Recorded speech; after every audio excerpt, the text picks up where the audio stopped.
हर हर महादेव दोस्तों, मैं नवनीता वशिष्ठ। आज श्रावण मास की सभी को हार्दिक शुभकामनाएं।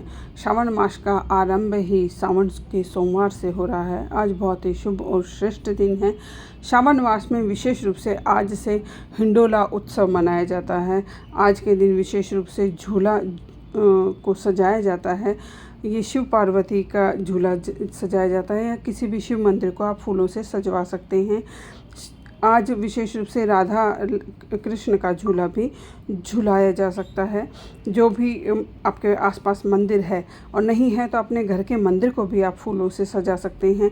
फलों से आप अपने मंदिर को या किसी आसपास के मंदिर को सजवा सकते हैं। विशेष रूप से मंगल के दिन माँ गौरी को फूलों से सजाने का बहुत ही श्रेष्ठ उपाय है। सावन के विशेष सोमवार में विशेष पूजा आराधना, मंगलवार को मंगला गौरी की विशेष पूजा आराधना और गुरुवार को भगवान विष्णु को प्रसन्न करने के लिए विशेष उपाय किए जाते हैं। सावन के महीने में शनिवार के प्रदोष, शनि के दोष और शनि से मुक्ति के लिए विशेष उपाय किए जाते हैं। सावन की शिवरात्रि तो विशेष रूप से उत्सवों का भंडार है। विशेष धाराएं शिवालय पे की जाती हैं। विशेष जल से आप अभिषेक कर सकते हैं, और कुछ नहीं तो बारिश के पानी से अभिषेक करना शिवालय में शिवलिंग पर बहुत ही शुभ और श्रेष्ठ होता है। विशेष भोग और विशेष फूलों को आप प्रयोग में कर सकते हैं। शत्रु नाश के टोटके इस मास में बहुत किए जाते हैं। मासिक शिवरात्रि और प्रदोष व्रत में विशेष रूप से किसी विशेष स्तोत्र का, शिव सहस्त्र नाम या कोई भी अपनी विशेष मनोकामना के लिए अलग अलग स्तोत्रों का और अलग अलग पाठों का जाप करना भी बहुत ही शुभ और श्रेष्ठ होता है। पितृदोष की पूजा इस मास में विशेष रूप से कराई जाती है, और नाग पंचमी पर विशेष रूप से काल सर्पदोष की पूजा करना बहुत ही शुभ होता है, और विशेष रूप से इन दिनों में ये पूजाएं की जाती हैं। तो सावन का महीना धन प्राप्ति से लेकर सिद्धि साधना के लिए बहुत ही विशेष है। इस महीने में शिवाष्टक का आप जाप कर सकते हैं।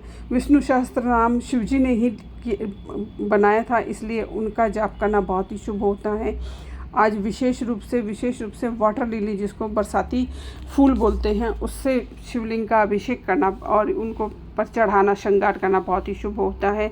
जल को अभिमंत्रित करके उस जल को धारण करना बहुत ही शुभ और श्रेष्ठ होता है।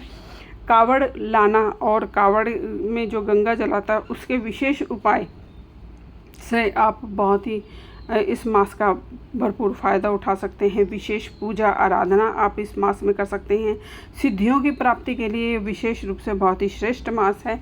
जो भी शिव शक्ति साधना करना चाहता है, उनको सिद्ध करना चाहता है, उनको विशेष रूप से जलधाराएं अर्पण करना चाहता है, उसके लिए बहुत ही शुभ और श्रेष्ठ है। सिर्फ एक बिल्व पत्र का उपाय इस मास में किया जाए तो बहुत ही शुभ होता है। अलग अलग गंध से, सुगंधों से भोलेनाथ का अभिषेक किया जाता है। आज ओम नमः शिवाय मंत्र का इस पूरे मास में जाप करना और इस पूरे मास में देवालय शिवालय में जाकर दर्शन करना बहुत ही शुभ और श्रेष्ठ होता है। 12 ज्योतिर्लिंगों का दर्शन करना और उन 12 ज्योतिर्लिंगों का पूजा पाठ करना और बिल्व पत्र के पेड़ की विशेष रूप से पूजा आराधना करना बहुत ही शुभ और श्रेष्ठ होता है। शिव कवच का पाठ आपको तंत्र मंत्र बाधाओं से तो छुट्टी दिलाता ही है। ये आपके हॉस्पिटल के खर्चे और आपकी रोग मुक्ति का विशेष रूप से बहुत ही रामबाण उपाय है। और विशेष हवन और विशेष पूजा आराधना इस मास में करने से आपके घर का वास्तु दोष और आपके घर का जो नेगेटिविटी है वो ख़त्म होती है। प्रदोष, जो 2 प्रदोष इस मास में आएंगे, वो विशेष रूप से बहुत ही शुभ और श्रेष्ठ होते हैं। पूर्णिमा व्रत और पूर्णिमा पर किए गए उपाय, रक्षाबंधन का त्यौहार बहुत ही शुभ होता है। प्रदोष काल में विशेष रूप से शिव जी की पूजा आराधना करना, शिव जी के स्विच नंबर और स्विच वर्ड्स को यूज़ करना बहुत ही शुभ है।